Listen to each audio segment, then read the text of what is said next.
This is the Escape Podcast for Star Wars The Old Republic. This week, we'll talk about the roadmap while we hang out in the casinos because, gambling and whatnot, that has started back up. This broadcast astromech over here is EPC 244. And playing alongside me is Sema. Hi, Sema. How's it going? Hey, Max. It's going well. We just came away from our ops night since we're recording on a Thursday night this week, and in there we actually ran on the pub side, so we got our pubs alts out. And I actually have a commando, which I know how to play, but she had already hit her conquest target, so I switched to my Sage, who I used to play all the time in the distant past, but now I can't remember how to. So I was like going, now how does this work? And people were like going, where do I put my buttons? But we made it through Dread Palace very handily, and basically got our conquest points there. Earlier in the week on MFN, we went to Dread Palace and also on the pub side because this is a pub concentration week, and also went through there very handily on 16 man. And then we went to Oricon and killed guards in the Imperial camp there, much to the chagrin of the denizens of Oricon, because they were like, The I don't know live why they were upset. denizens, or the NPC denizens. No, the live denizens. They were like, get out of our camp, man. They were RPing the outrage over killing their Yeah, maybe guards. that's it. Maybe, yeah, let's go with that. They were RPing. We were actually in a PvP instance, and PvE instance. So one guy did taunt us for not being, brave enough to do it in the PvP instance, and we're like, no, we're not dumb. But I did hear some of our members, Zen and Thon, who went into the PvP instance after MFM was over, said it was really lively in the PvP instance on Oricon. And I think one of the causes of that was there's that rare that spawns every 5 minutes or so. The Harbinger is one of them's called the something Harbinger, and then there's another one.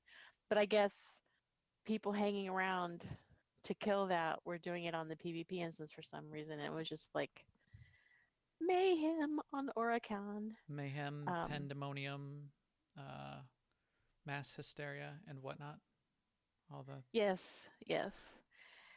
So yeah, and it's actually been very spring-like here with like blue skies and sun and breezes. Oh my gosh, it's been gorgeous. So I'm a happy camper.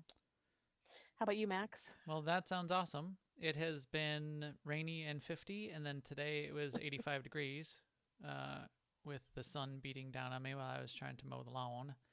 So no spring here. There's no spring in Chicago. But I really like 85 and hot, and I went for a run, and it felt really, really good. So that has been good. I've been working a ton, so I missed the Tuesday stuff. I've got this week and next week for me are terrible in work. In fact, we may not have the podcast last week. We're gonna have to figure that out. Yeah. So we'll see. We may not be able to find goes. a calendar slot. Yeah, but things will settle down in June for me, so that'll work out. But yeah, I did though get in enough to complete some conquest on a couple characters at least. I did do the ops night tonight, which was really fun. I tanked in Dread Palace there, which I have not done in quite a while, and that was pretty fun. We were doing just fine. I mean, it was just story mode, yeah. Dread Palace, but yeah. Even with everyone on different characters and everyone forgetting what to do and everyone not in the top gear or anything, and doing things like stranding, somebody misstepping and stranding the tanks on one of the Tyrants' squares. Best Tyrants fight ever. We were like stranded on an island, but we had some fast thinking rescues that yanked us off of there and kept the fight going, and we did just fine. So that was cool. I didn't even remember until today, where I saw when I was reading through the patch notes, putting together the notes for the show, that the nightlife event was back. So now we're here in the casino tonight, but I have not had a chance to gamble at all and blow another couple $1 million not winning anything. No pig man for me. So I got to do that this week too. It's kind of funny because in general, since my main stronghold is my Nar Shaddaa one, so general is the Nar Shaddaa general. Sure.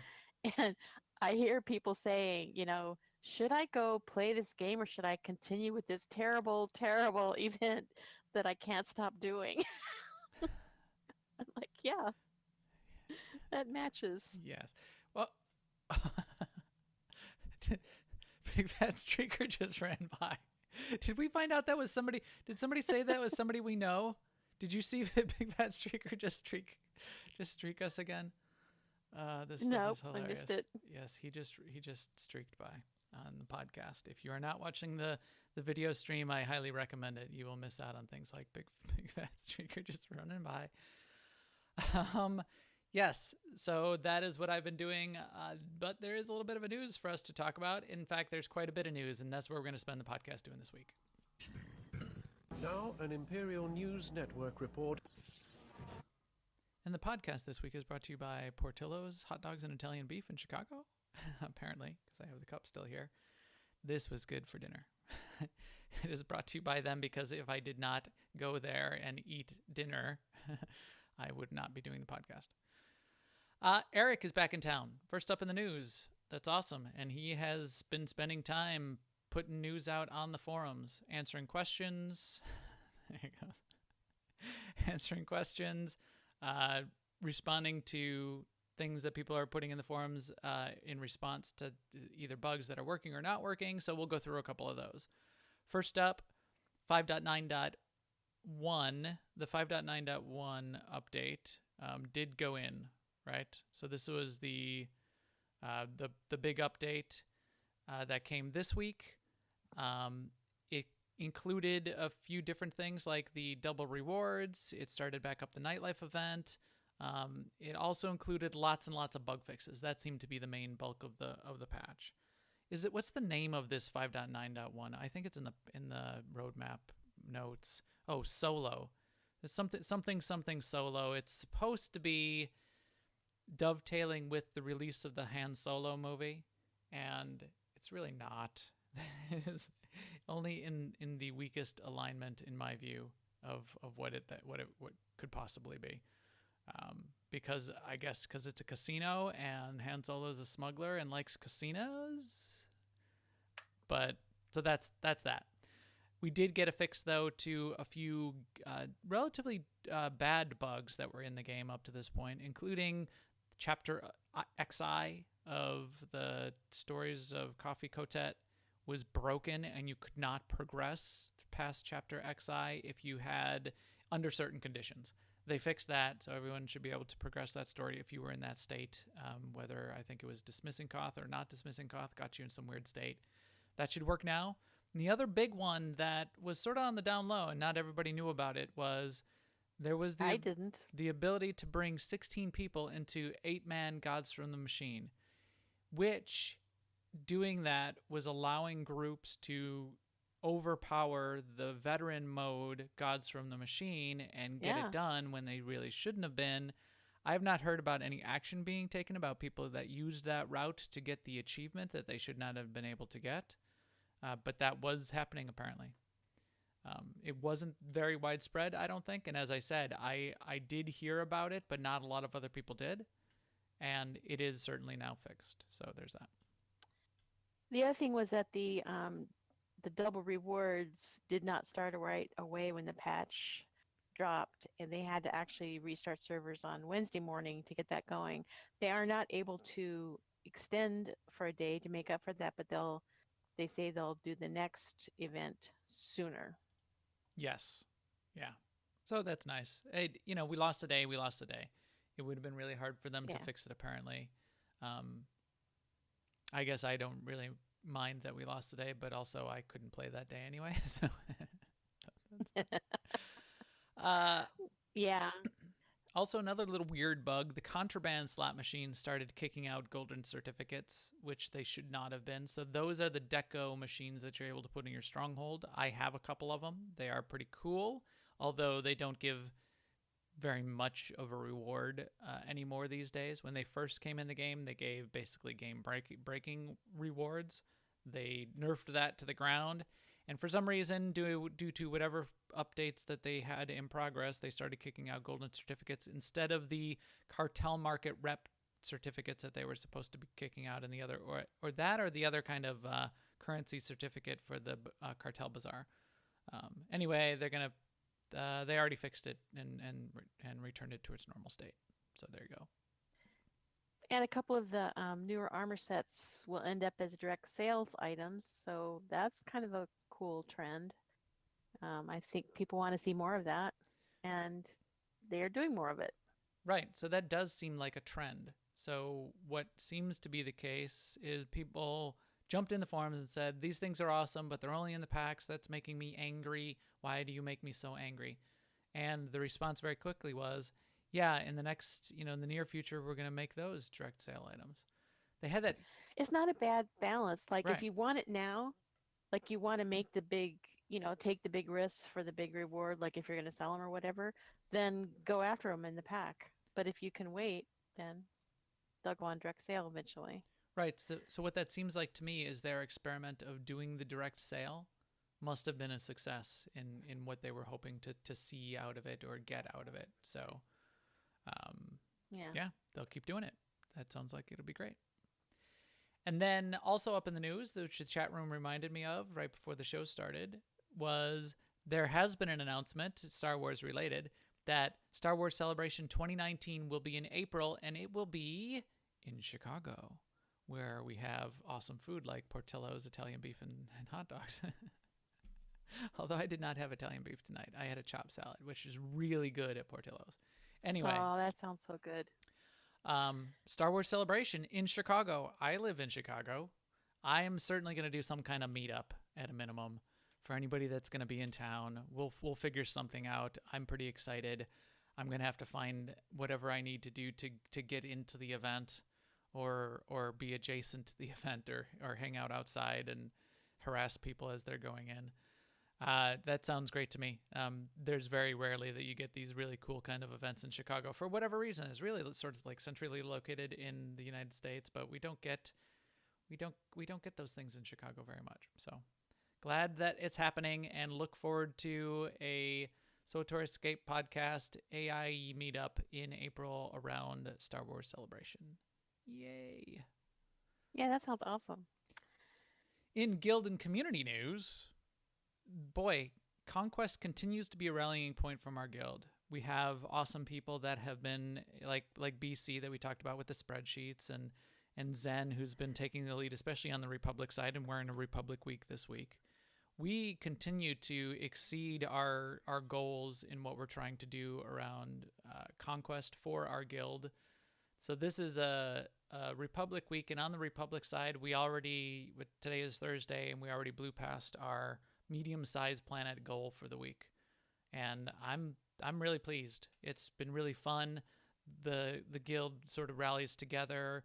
BC helps out by saying, hey, here's a way you could get 2, 3, 4 characters this week because this is the way the objectives are laid out. We do things on our mandatory fun night on Tuesday and get a whole group of people, 16 or more people on those nights, get a whole bunch of the bigger Conquest objectives done. It has been pretty fun to then see the progress throughout the week and make our target.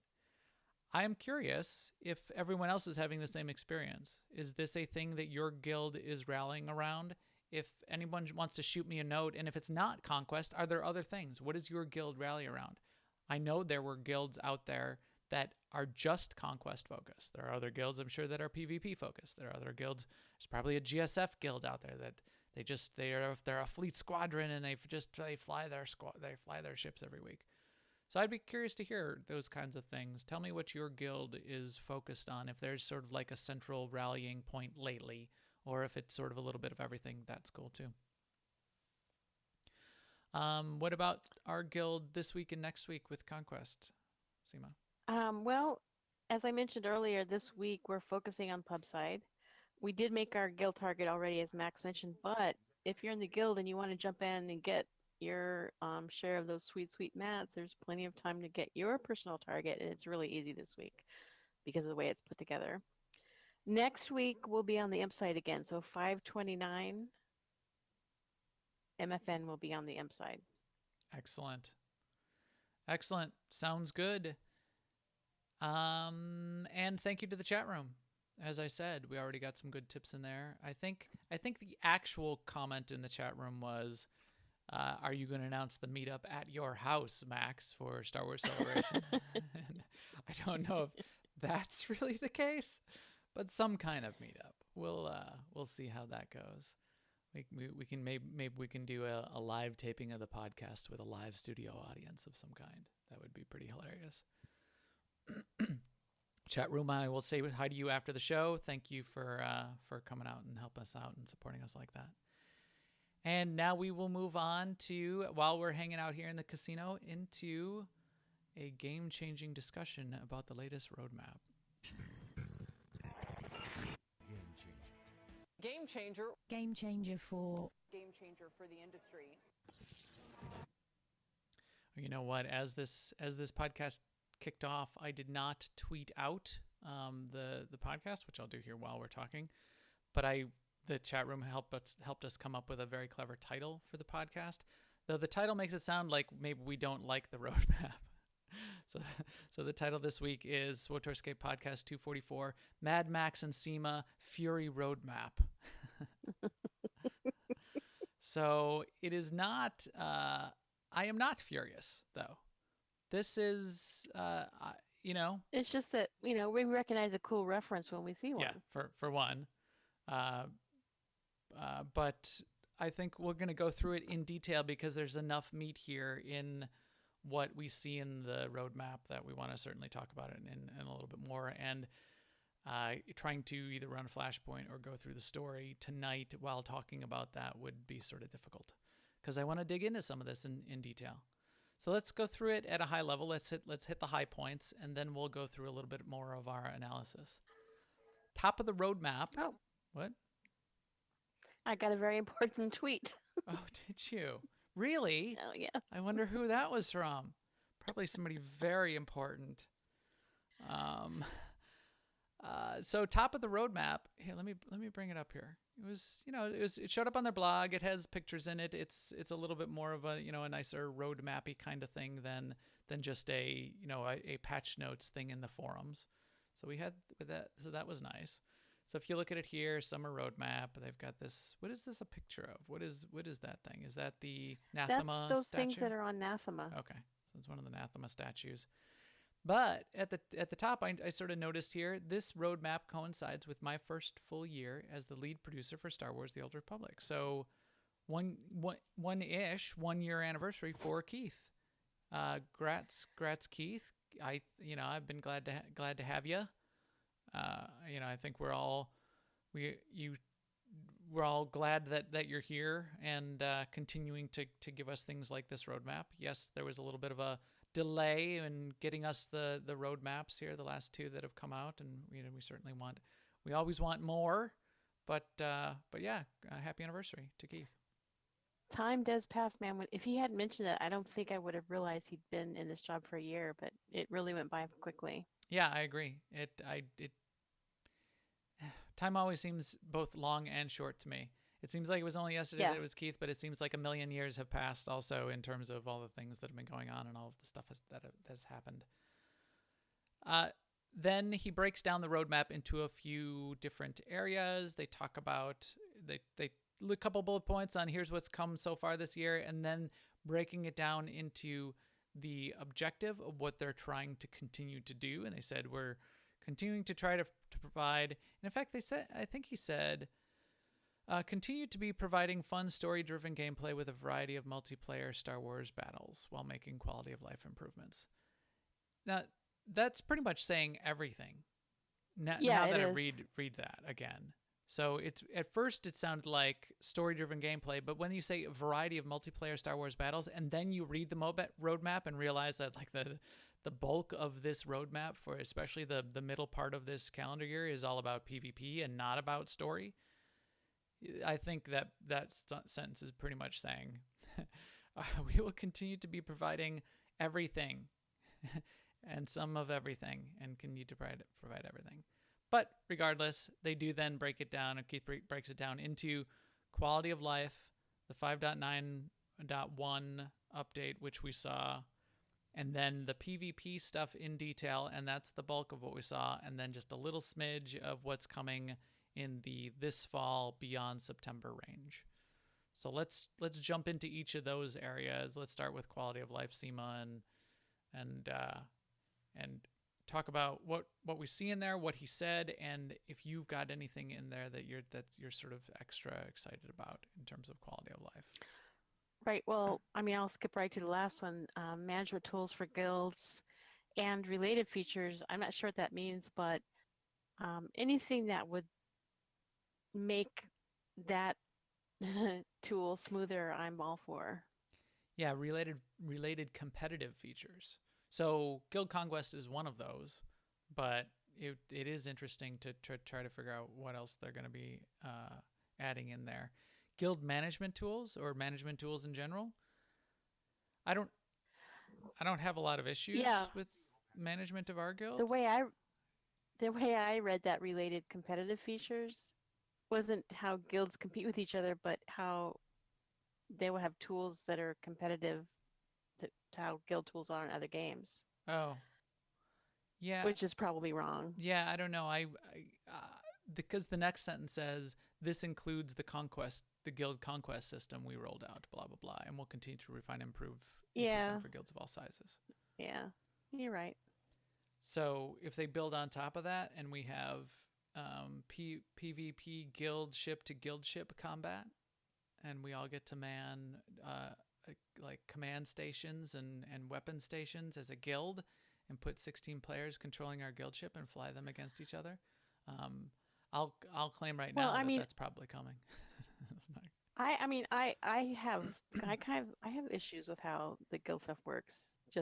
And I don't even have to manage the guild. It's just like what? For instance, from the guild screen, I should be able to whisper to anybody, but you can really only whisper to somebody who's close. Mm.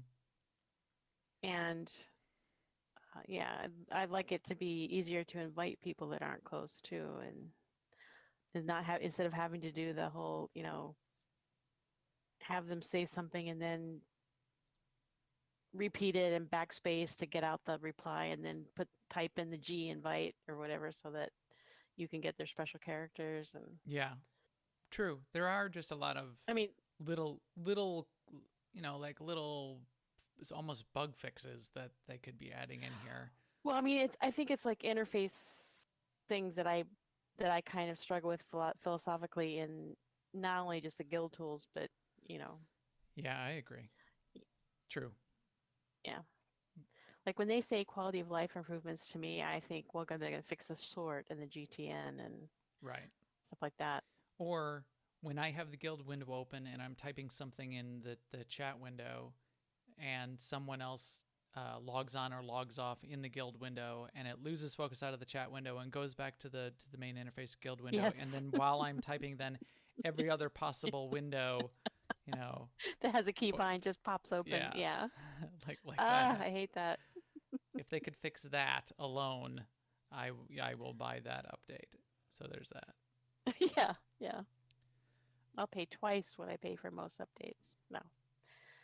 Conquest, they talked about potentially augmenting Conquest or fixing Conquest or continuing to refine Conquest. I think it's going in the right direction, if anything. And if they add more sort of fun twists to it, I think that would only be good. So we'll see. I don't have a lot of speculation on what else they could be doing from a guild perspective. But if they did one other sort of guild system, you could think of Conquest as a guild v guild type of competitive system. If they added an additional system of some kind, maybe something, again, we probably wouldn't take that much advantage of it if it was PvP, but if they did something about PvP solely PvP focused, and Guild v Guild could have like a PvP scoreboard, and you could declare war against another guild, and even if you're only fighting in war zones or in PvP instances, be scoring against another guild over the course of a week. Do something like Guild v Guild combat metrics of some kind. That might be just another competitive system like that could really engage some audiences, I would think. I really love that they added the, I mean, this is a while ago, but they added the guild summons because we use the heck out of that. And I mean, any little thing like that that they could think of to implement would be cool too. Mm-hmm. Yeah, you're right. More use of the guild ship in general would be cool. It does a couple cool things for us right now, but let's do more. Let's figure something else out to make it cool, make it useful for the guild. I can't think of what that is right offhand, but that would be a target that I would look at to see what we could do. Next up in the roadmap that they talked about was this 5.9.1, and they call it Solo Fun. As we know, Solo, a Star Wars story, hits the theaters on May 25th, and so we're celebrating by bringing back the casino with our Nar Shaddaa Nightlife event and offering a variety of new cartel market items for sale that are scoundrel specific. Okay. This I saw on the roadmap and instantly went, meh. This was the least interesting, least impressive piece of this whole roadmap in my view. This seems like there's not much less that they could have done to have any kind of tie-in with the Solo movie. And it's not really even a tie-in. It's like, we're going to do a couple random things. We're going to bring back an event that we had before and make no changes to it whatsoever. And we're going to throw a couple things in the cartel market that look sort of smuggler-ish. And we're going to say that this is for the Solo movie. I mean, especially since they probably were going to do Nar Shaddaa Nightlife in this time frame anyway. It's right. Wasn't even, yeah. Yeah. I think we've said this before. We said this when Rogue One came out. We said this when A New Hope came out. They are missing an opportunity here. This is huge. This Solo movie is gonna be big. I think it's people thought it was gonna be bad, and now people are thinking it's good. They had two big Star Wars movies. They had Rogue One, which maybe everybody doesn't love these movies, but they're a big part of pop culture. And to not be really doing any kind of cross promotion or any kind of tapping into that audience and then pulling them into this universe out of that broader Star Wars pop culture audience that's coming out of the theaters now. How do you see them accomplishing that? I mean, it's not like they can put an ad that plays in theaters in front of the movie or posters in the cinema lobbies. They could. Both of those things. They totally. Why could they not do that? They have a business relationship with Disney. No, I don't mean that they don't have, because it would be expensive. I guess, but it's also cross promotion. So if they didn't have a business relationship and a licensing agreement with Disney, and Disney wasn't making money off of Star Wars: The Old Republic, and it was just, BioWare wanted to or Blizzard wanted to advertise WoW, completely unrelated thing, then yes, you'd have to pay a lot of money. But Disney makes money off of Star Wars: The Old Republic, so can't they cut some sort of deal and do some sort of promotion and do some sort of thing? I mean, I'm sure it's very complicated, and I'm sure it's much more complicated than I'm sort of suggesting. I still think it's a huge missed opportunity, and somebody should be banging on the Disney executive doors and saying, yeah, I agree that somebody should be doing that. They could do so much more than they're doing. Yeah. But I don't think that's BioWare's deal. I think someone higher up the chain has to figure out that they could make money by spending money in this instance. Right. And there would be some marketing dollars that would have to be spent, but it wouldn't have to be all that much. Or even, I don't know, some sort of go to the, I guess you can't really do it in the cartel market, but like a combined thing where you get a Han Solo blaster with a with a ticket stub from the movie, you get a free Han Solo blaster in Star Wars: The Old Republic, or something like that, or I don't know. I just think I mean, I'd just be happy if they played like one of the Blur movies in the theater. mm-hmm. Right. Even just But yeah. but in terms, Don't do anything new. Don't create any new content. Just play the most recent Blur trailer, and say, play Star Wars: The Old Republic today. A 15-second spot in the previews for the movie. right. And as far as like the game itself, I mean, doing stuff in the game to celebrate the movie and the release of the movie is a different effort, right? They probably could do something like, I don't know, have some scoundrel NPC that's hanging around the fleet making comments, from the movie or something. Just something fun to do. But yes, the Narshada nightlife, not so much. Yeah, or throw in a little side quest. Throw in a little side quest that sort of matches or dovetails off of a scene that shows up in the movie. There's the scene, because we've seen it in the trailer, of some sort of gambling going on, and the story of Han Solo winning the Millennium Falcon in a card game from Lando Calrissian. So what if you could do some little side quest and you get a cutscene where you're playing Pazak or something, and you get a GSF ship as a result, and it looks kind of like the Millennium Falcon. Or even a toy. Or even a toy that flies around you. I'm sure I've got a couple of those that kind of look like the Millennium Falcon, because the smuggler ships in here already look like the Millennium Falcon. You wouldn't even have to create any new art assets. Just, maybe get a little bit of voice acting and really do some sort of little crossover. Now, that would be more fan service for the people that are already playing the game. Yeah. But still, that's cool too. Why not do that? Anyway. So I think we've spent far too long on the least important thing of the roadmap. Moving along. So that was Fury Roadmap from Mad Max and Sema. Now back to the things we kind of like, or at least I kind of like. PvP. Wow. So this is going to be the summer of PvP in terms of roadmap. And in my view, this is a game changer. So I played Game Changer as the startup here. This really is a game changer, I think, for PvP in major categories of what the most changes to PvP that I've seen since the game launched. Pretty much. Let me put it that way. So over the summer, number one, convert more, if not all, of our war zones and arenas to be cross-faction grouping. That's big. So cross-faction grouping, being able to do that does a lot for smoothing out the queues, getting people to be able to play more often, being able to have the queues popping very, very quickly. That's a big deal. So that first one I think is important.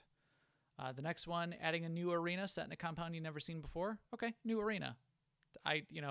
That's only mildly interesting to me, but it's a new place to do some battles.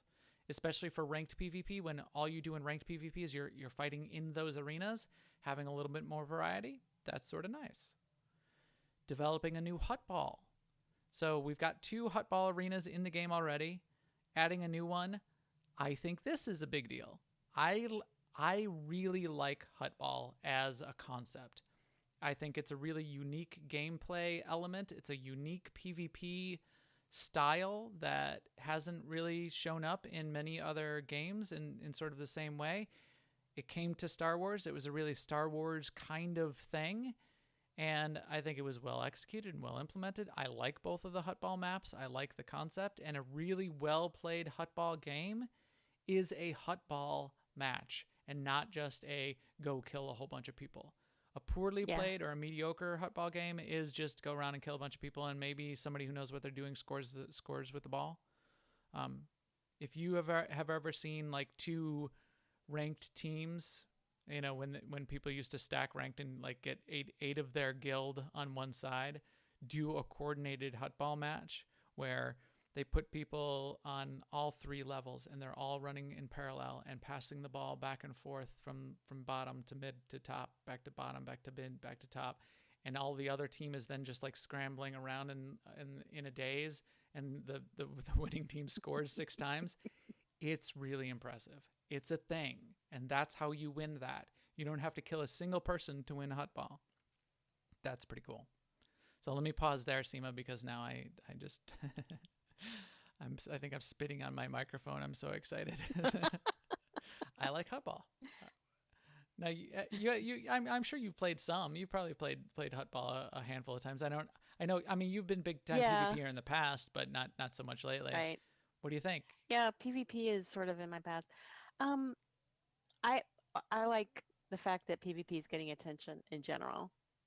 And I like that there's a new Hutball Warzone, because even though there are people who don't like Hutball, there's so many people who love Hutball, and it's their favorite Warzone. So I'm happy for them. Yep. I am excited about the cross faction thing. I'll ask you, though, in a Warzone, then is it really obvious who's on which team already? Like, are they? Yes. It's very Okay, so obvious because so you don't know, yeah, because the other team could be your faction anyway. So it's not like you only know the other team because they're not your faction. Right. Okay. Right. Yeah. So they're red. I They think light up red and they're targetable. Your team lights up green. there and are they're targetable. yeah, exactly. There are other games that do this, and it seems to have worked out fine. So I know it feels weird at first to be actually on the same team with, imps and pubs together, dogs and cats, but yeah, it could work. I And totally think it hopefully it'll could. make queuing faster and make groups more balanced and have better games, faster games. They should have done this in Knights of the Eternal Throne, because the whole alliance thing, when we had the crossover, it would have been a perfect Yeah, sort of rationale for having they were in that story happen. mode then. That's when they added the Yavin, the Odessan Warzone. So the Odessan Warzone even it's sort of like Oh, based on Odessan. It's loosely based on Odessan, having cross faction in there and having it sort of like yeah, be you're your right. It makes alliance perfect against sense somebody to have else's done it. alliance. That sort of really would have felt normal. Um, But let's talk about the stronghold. I think that's yes. awesome. So you explain it and then we'll dig into it. So they say there's going to be a new stronghold. They didn't say where, but that it will have a beachfront view. So people are thinking maybe Rishi, because there was some Rishi rumors a while back, and the beach, But the big thing about this is, and why it comes in a PvP, um, basically a PvP patch, is that they are designing the stronghold around PvP. Doesn't mean that you have to PvP necessarily to get the stronghold, although we don't know that, No, or you don't they have to did. They even PvP. clarified that in the dev tracker today. Oh, okay. You do Okay. not have to PvP to get the stronghold. Okay. I think that maybe But that's a little bit of a miss even, but you don't. So don't worry about that. But no, I mean, but they're making it so that you can design your stronghold so that you can have PvP. It'll have tools so you can have PvP matches in there, so you can run PvP events, and right down to like decorations that you can place to that players can use for line of sight and other things. And I can envision that maybe you could, I don't know, maybe there'll even be items like that ball that you can throw at someone and explodes. Maybe there'll be something that you can use that player has to carry. I don't know. I can think of a million things, but I think this is brilliant because it just sounds fun, but B, one of the things that MMO developers have to do is they have to come up with a way for players to create content, because it's not sustainable for the dev team, no matter how big, to ever create content at the rate that we consume it. yep. So this is, really exciting that for me in that respect.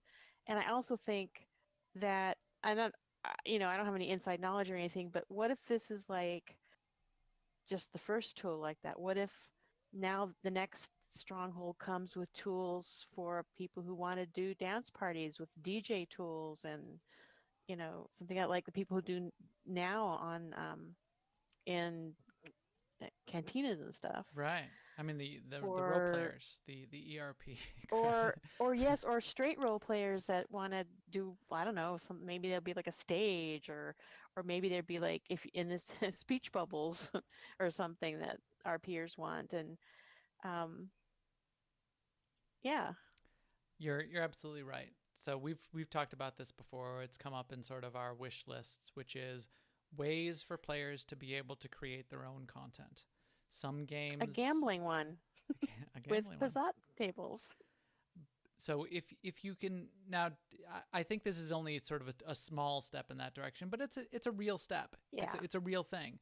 Yeah. There have been instances already where people have simulated something pretty close to this. In fact, a relatively good version of this was Snave is another podcaster blogger. He has hosted a series now, at least probably I think half a dozen PvP tournaments. And the way they did their tournaments was, at least a good chunk of them were done in Nar Shaddaa, in the Nar Shaddaa stronghold, on the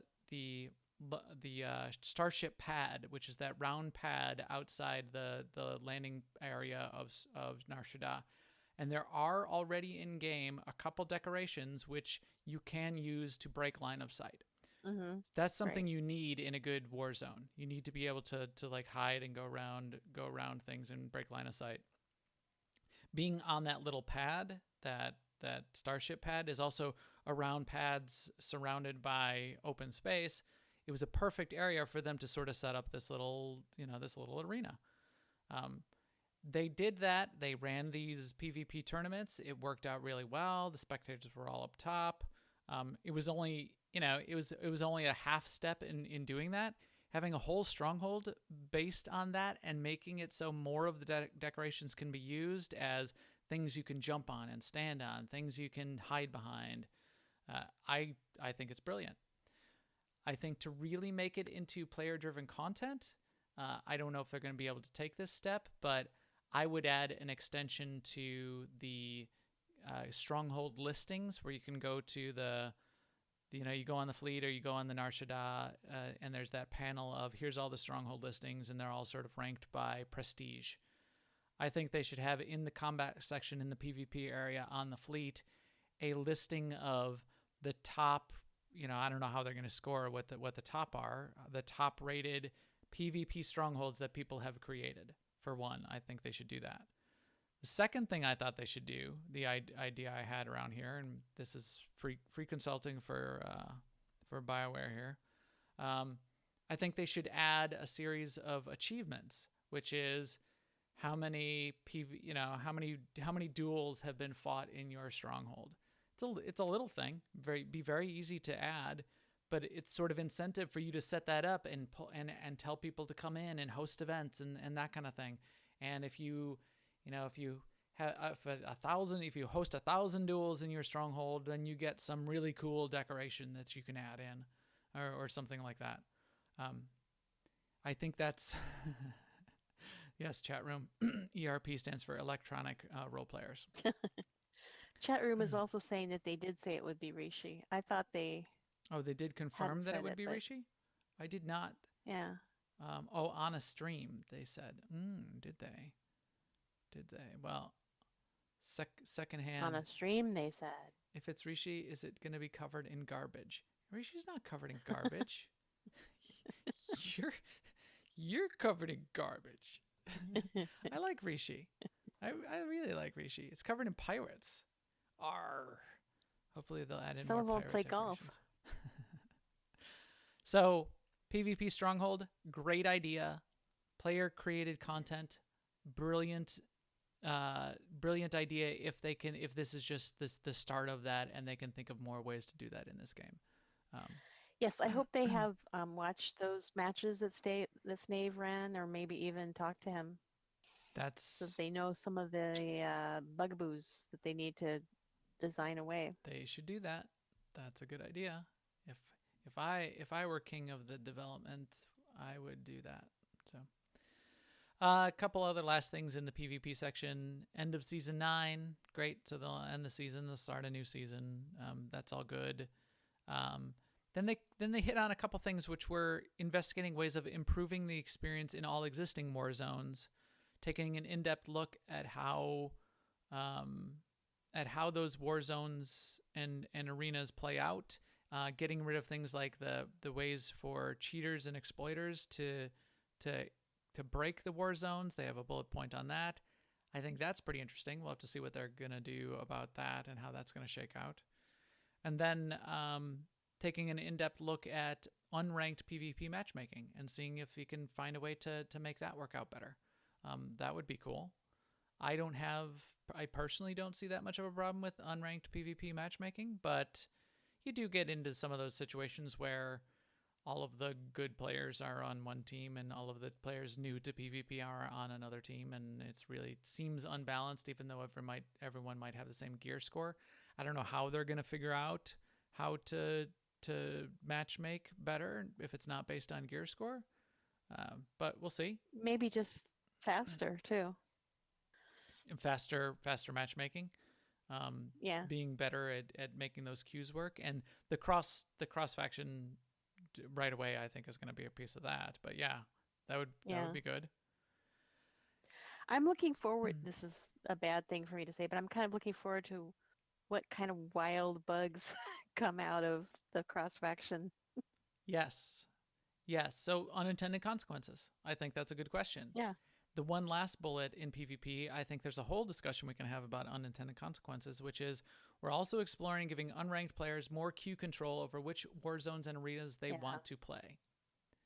So sounds good, but is it? Yeah, I do not like this one. I think this is a bad idea. I think this opens up a whole can of unintended consequences where if you like Hotball and I don't like Hotball, and there's 16 of us that want to play, PvP right now, and 8 of us like Hotball and 8 of us don't. So 8 of us check Hotball, and 8 of us check not Hotball, not Hotball. Nobody plays PvP. Is right. I also think,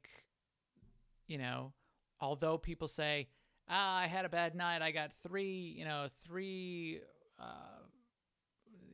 of the same map in a row, and I 3 Void Star in a row, and that really bothers me. I now I never want to play it again. You don't actually never want to play it again, for one. For two, it's RNG. Yes, that you got a bad run and you got 3 Void Star in a row, but again, checking off things and saying, now I don't ever want to play Void Star again, or I'm going to uncheck Void Star again, and that's going to break the queues. I think this is a really terrible idea.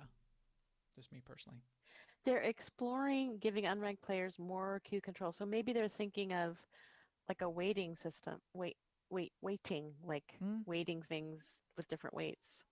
I mean, that's kind of sophisticated for them in general, but saying here's what I prefer. If there was a checkbox for what you prefer, but you still could get slotted into something else, like your first choice would be Hotball, but if another game won't go because you want Hotball, then you still get sent to that other game. I don't know. In some ways that seems like a recipe for disappointment. Because if I could say this is my weighting, but I'm the rare case because I love Quesh Hotball and nobody else does, so I always say that's my preferred, and I never get it. That's maybe it's going to be like a thing will pop up and say you could play this game now or wait 15 minutes for Hotball. So you're right. There's ways to potentially do it. If you want to implement a more complicated type system, are they going to go that far? No, you'll have that would definitely take extra work. You're right. So, but like I said, it's a little sophisticated, so. And I'm not opposed to that. It's not. I don't have to do the work. So, I think if they're going to go down this path at all, I think you're right. They need to be thinking about something like that, because just the checkbox on and off of do I ever want to play Hotball again, and no, that's going to break things. I mean, maybe they're thinking that with the cross-faction thing, there'll be enough people wanting to play every game that it won't be an issue. Right? Maybe they're thinking that. But again, if they are, I hope they design it so they can roll it back right? easily. We're investigating. We're investigating your feedback. We realize that even though we implemented cross-faction changes, no more queues are popping for anyone because everyone only has their one favorite Warzone arena checked in their preferences, and there will be no PvP of any kind for the next month until we get another patch in the game. We'll continue to update the system over time. Thank you for your feedback. Design it with rollability. Yeah, exactly. Make it so that you can, whatever you do, make it so you can change it on the server side and roll it back without having to do a patch a month later. Maybe think about that too. That's a good idea. All right. So that brings us to our last little bit, just this little paragraph at the end. So yada, yada, yada. We're going to do some quality of life. Yada, yada, yada. Han Solo movie. Meh. PvP, a lot of cool stuff. And then what else is there? So for the rest, if you're not a PvPer and you're not running a guild or using the guild interface a lot and don't know what other quality of life things that they're going to inject over the summer, what are you waiting for? You're waiting for 6.0. So they announced that there would be some kind of 6.0 coming. So it sounds like in the fall timeframe, which is between some September 21st to December 21st. So I'm thinking like the 20th of December is when this is going to launch. But in the fall, there will be the introduction of, they say big update for guilds. Yeah. Why are they saying that? I don't know what that means. Yeah, I know.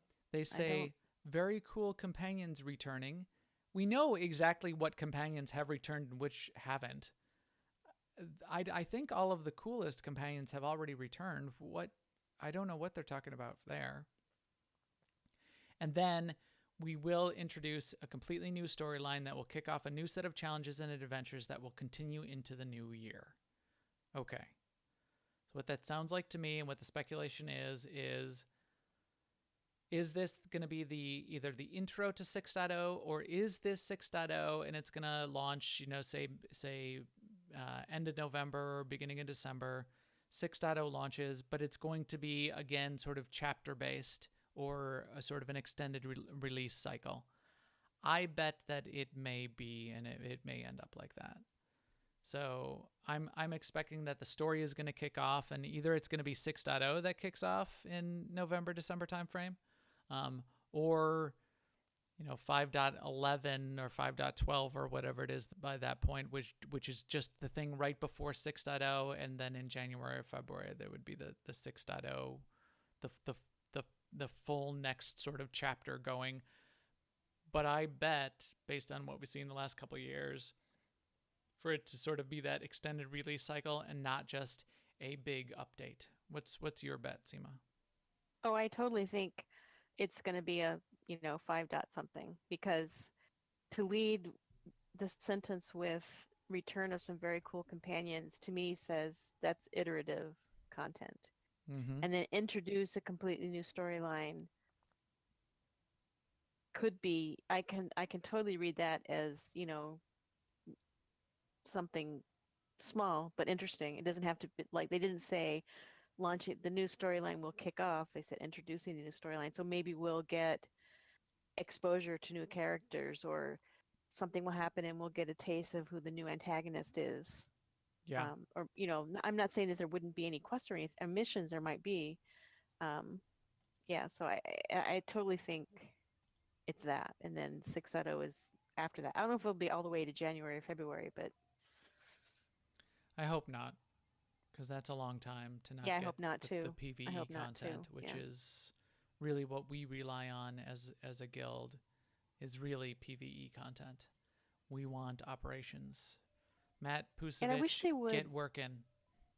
I wish they would have like one definitive spot where they did all their updates instead of saying keep your eyes on Twitch, social media, Oh and forums, yeah. et cetera, et cetera, et cetera. I mean, I get that you need to reach out on all those media, but put it all in one place and then also put it in all those channels.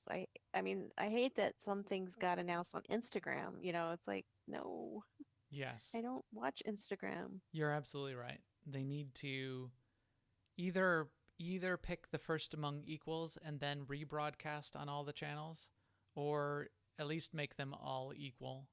But don't, and they've done this before, you know, some weird little announcement only comes out on Instagram. What? And then like somebody else say in the guild, oh, they announced today, blah blah blah. Where did they announce that? Oh, on Instagram, on Facebook. What? Yeah. When I forget what it was when it came out on Instagram, I was like thinking, what was that something that somebody wasn't supposed to say yet, but they, An the accident? Instagram person just right. What are you thinking?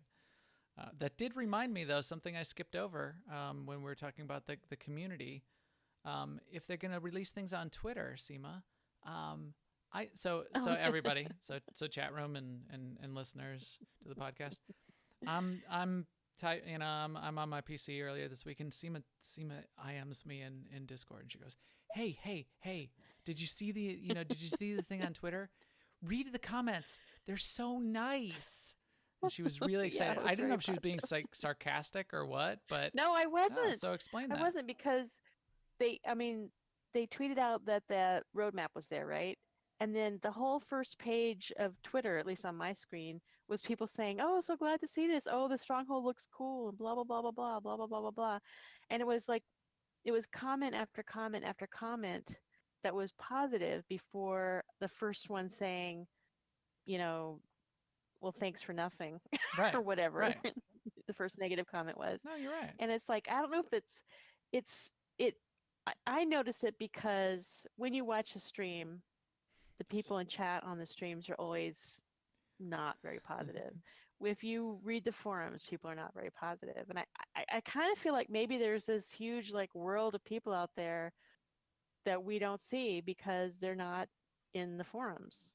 Well, there is. And they're not on Twitch. You're right. They're just happily playing the game. I think there definitely is, because we're part of that population. We don't rage post. We don't rage quit every time BioWare posts an update. We cheer join. That's our new slogan. That's our new thing. Cheer join. We cheer join. Apple's came up with that. But yeah, so I think there is that silent majority that has a good time and does like what's going on and is having fun with it. So I think that's cool. And I think it was cool that you saw it in action. And maybe Twitter's the place where we need to hang out then more often. I'm on Twitter.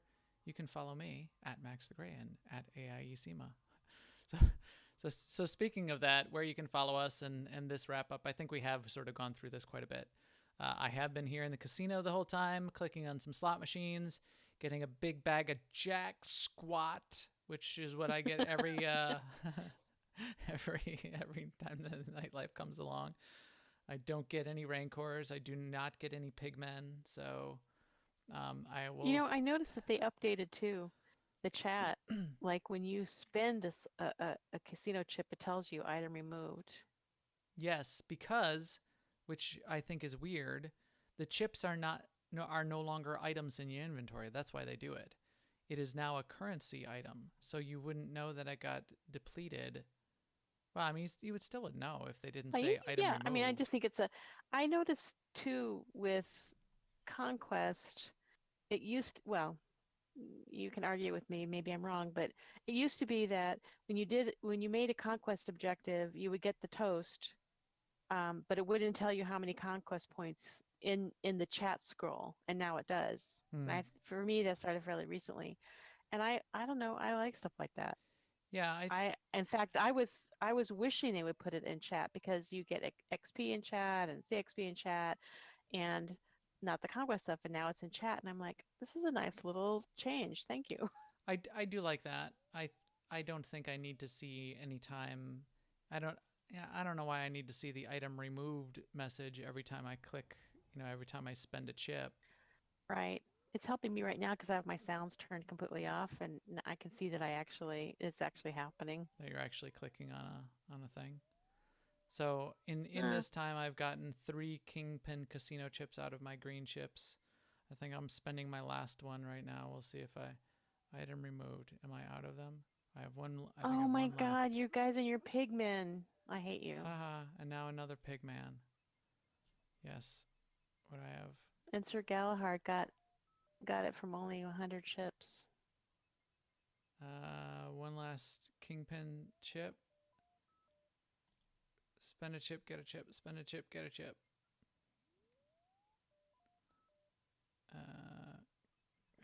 Come on. Come on, come on. Daddy needs a new pig man. I really hope I break Oh even my because I could God. really use the money. No, I lost. That is not a surprise to me.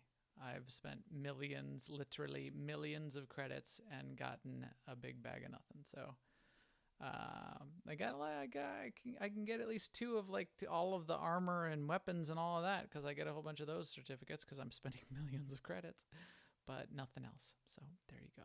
Anyway, it's still fun. I'll be in here spending credits probably a lot of the rest of the week. So come join me. We are excited to see this roadmap develop over the course of the year. So hopefully we'll be doing more of that, and we'll be talking about it as these things launch. But for now, we are all wrapped up, and our EPC Droid 2444 can be bumped out and airlocked to go broadcast this podcast to all of you. Thanks for joining us in all of the places like YouTube, where we hope you subscribe, on Twitch, where we hope you follow, and we hope you check us out on Twitter at Max the Gray and at AIE Sema. And most of all, we hope you come jump on Starforge and come find us in AIE-guild.org, see us in Discord, and ask us for an AIE Guild invite because we would love to have you. And we will talk to you soon. Later, everyone.